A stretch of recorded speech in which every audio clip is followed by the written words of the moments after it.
So hello guys, स्वागत करती हूँ मैं आपका अपने YouTube channel smart learning point में।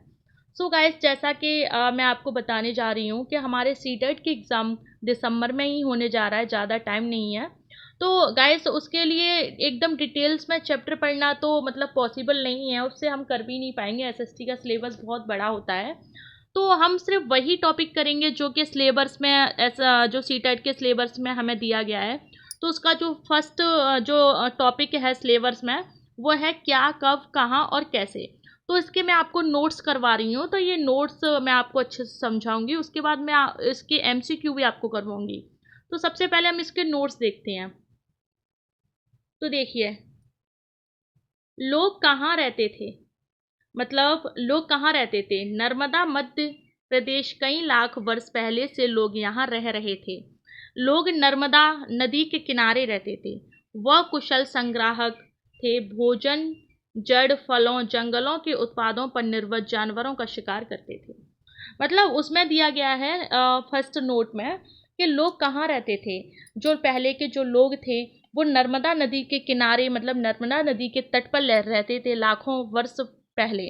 वो ना एक कुशल, एक अच्छे संग्राहक थे। संग्राहक का मतलब होता है कि सामान इकट्ठा करना, मतलब अपनी जरूरतों का सामान इकट्ठा करते थे, उनको कुशल संग्राहक कहते हैं थे। जिसमें कि वो भोजन, जड़, फलों, जंगलों के उत्पादों पर निर्भर जानवरों का शिकार करते थे। और जो जो सामान में वो लोग भोजन और जड़ इकट्ठा करते थे, फल इकट्ठा करते थे, जंगलों के उत्पादों पर निर्भर और जानवरों का शिकार करते थे। और वो लोग ना जानवरों का शिकार भी करते थे। उत्तर पश्चिम व किरथर पहाड़ियाँ, उत्तर पश्चिम सुलेमान व किरथर पहाड़ियाँ, पाक अफगानिस्तान सीमा। मतलब जो हमारे भारत में पहले उत्तर पश्चिम में सुलेमान व किरथर की पहाड़ियाँ, जो कि आज पाकिस्तान एवं अफगानिस्तान की सीमा में आती हैं। इस स्थान पर 8 वर्ष पूर्व स्त्री पुरुषों ने सबसे पहले गेहूं और जौ फसलों को आरंभ किया तथा भेड़, बकरी, गाय, बैल को पालतू बनाया और गांवों में रहते थे। मतलब ये कह रहे हैं कि जो पहले का जो एरिया है, उत्तर पश्चिम सुलेमान व किरथर पहाड़ियाँ, जो कि इस टाइम पे पाकिस्तान और अफगानिस्तान की सीमा के अंदर में आते हैं।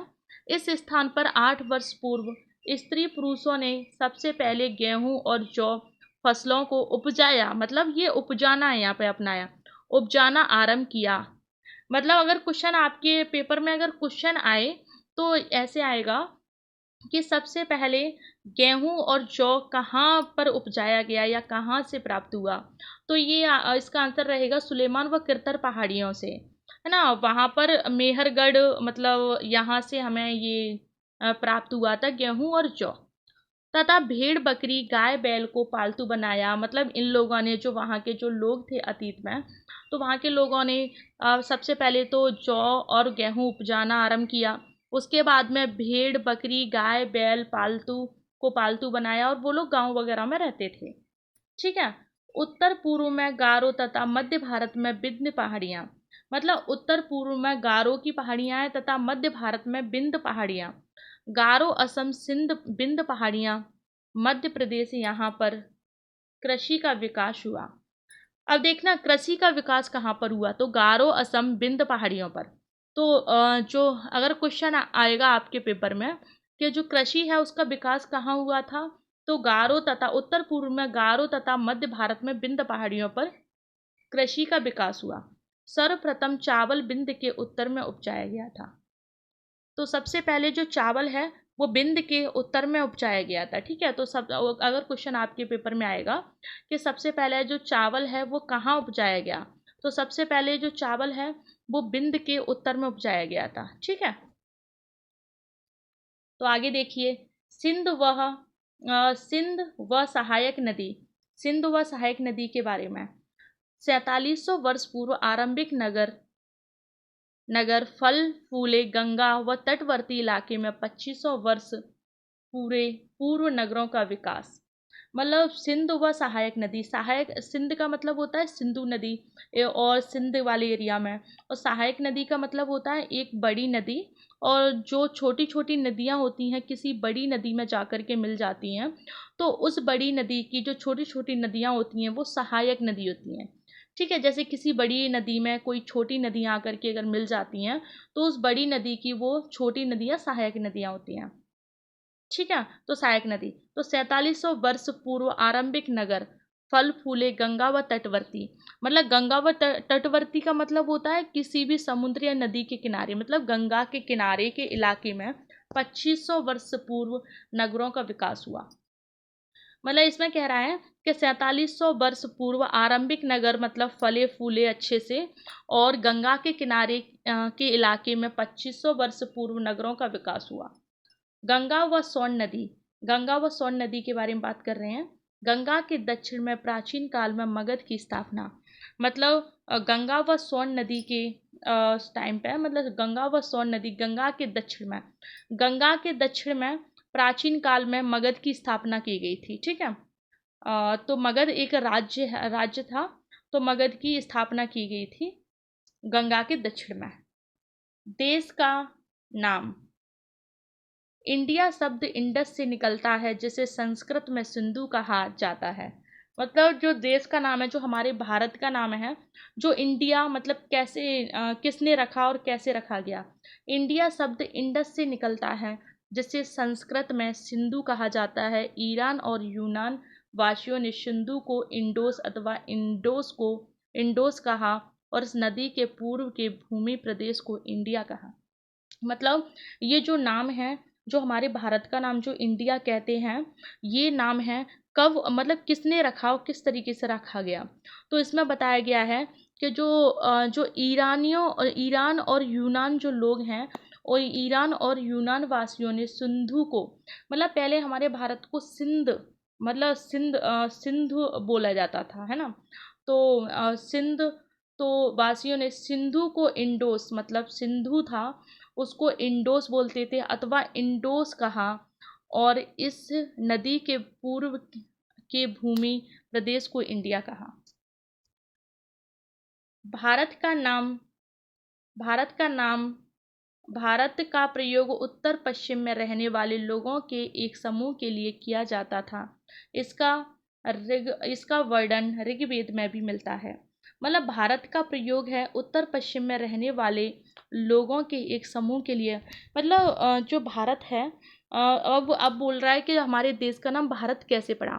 तो जो भारत है, भारत इस ऐसे पड़ा कि जो भारत में जो उत्तर पश्चिम में जो लोग रहते थे, जो एक समूह रहता था, इसका वर्णन ऋग्वेद में भी मिलता है। ठीक है, समूह के लिए किया जाता था। मतलब भारत का नाम ऐसे पड़ा कि उत्तर पश्चिम में उत्तर पश्चिम में एक समूह रहता था, उन समूह के लिए भारत प्रयोग किया जाता था नाम।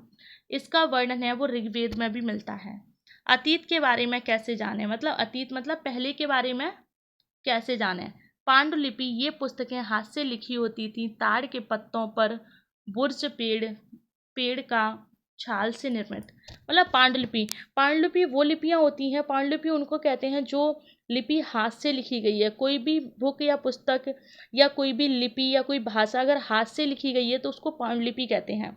तो पांडुलिपि ये पुस्तकें हाथ से लिखी होती हैं, ताड़ के पत्ते, मतलब एक पेड़ होता है, ताड़ के पत्तों पर भुर्ज पेड़ का छाल से निर्मित या भोजपत्र पर लिखी जाती थी। ठीक है, अंग्रेजी में इसके लिए मैन्यूस्क्रिप्ट शब्द लैटिन शब्द मैनू, जिसका अर्थ हाथ है।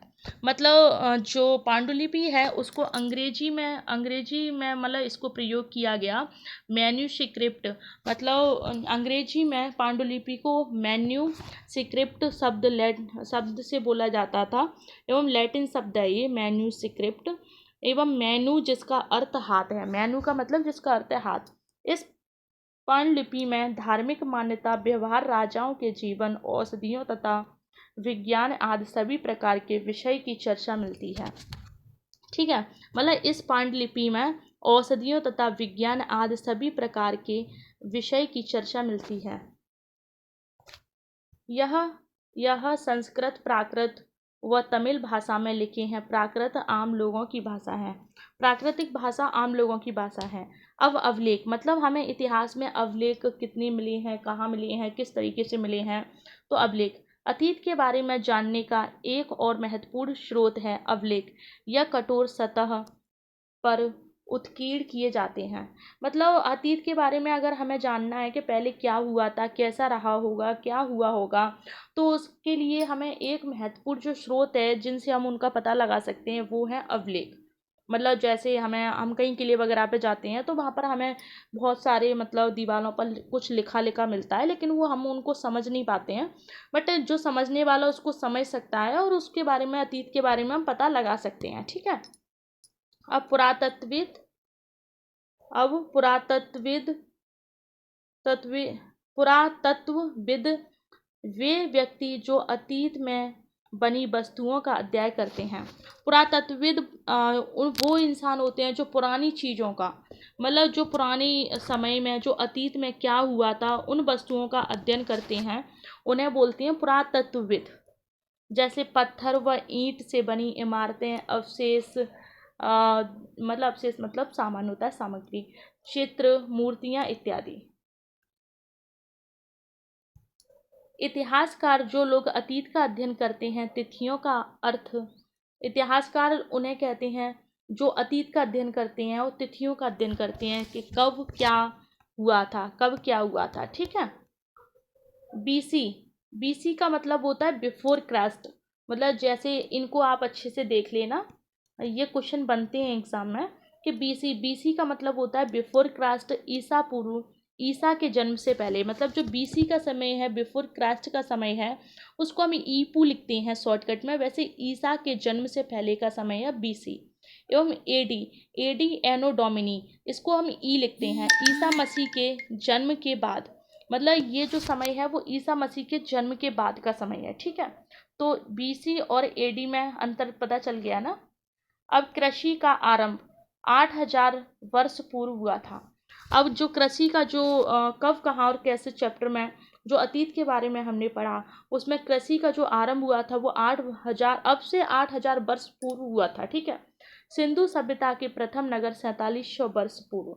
मतलब जो सिंधु जो सभ्यता है उसमें जो पहला नगर, प्रथम नगर जो बना वो कब बना, अब से 4700 वर्ष पूर्व बना था। वो भी गंगा नदी के तट पर। ठीक है। गंगा घाटी के नगर मगध 2500 वर्ष पूर्व। मतलब जो गंगा घाटी के गंगा घाटी के किनारे एक नगर जो बना था वो मगध, उसका नाम मगध था, वो 2500 वर्ष पूर्व बना था। ठीक है। उसका निर्माण किया गया था। तो फ्रेंड्स, इस तरीके से जैसे कि मैंने आपको आज एकदम कब, कहाँ और कैसे के नोट्स मैंने आपको समझाए हैं। तो गाइस इसको आप एक बार अच्छे से, मैं इसकी वीडियो अपलोड कर दूंगी, आप एक बार अच्छे से इसको देख लीजिएगा पूरे को। 1 से 2 बार आप वीडियो को अच्छे से देख लिएगा। अगर मेरी कुछ चीज़ें, वैसे तो सब क्लियर हो ही जाएगा, लेकिन यह है कि अगर नहीं भी क्लियर हो पाएगा आपको तो आप ये नोट्स सारे पढ़ लेना है, इसमें मोस्ट चीज़ें छुपी हुई हैं। बाकी देखो, मैं आपको क्वेश्चन तो मैं आपको सारे करवाऊंगी। क्वेश्चन से क्या रहेगा कि आपको सारी चीज़ें क्लियर हो जाएंगी। MCQ क्वेश्चन जो सीधा आपके मतलब क्वेश्चन पेपर में छपेंगे CTET के में, और किसी भी मतलब ऑल एग्ज़ाम के लिए वो होंगे हेल्पफुल, क्योंकि हिस्ट्री, SST तो ऑल मतलब मैक्सिमम ऑल उसमें आता है एग्ज़ाम में। तो थैंक यू सो मच। अगर आपको मेरी वीडियो, मेरी जो पढ़ाई अगर समझ में आई हो, मेरा पढ़ाना अच्छा लगा हो, तो मेरी वीडियो को लाइक करो, कमेंट करो एंड शेयर करो। Okay, thank you so much.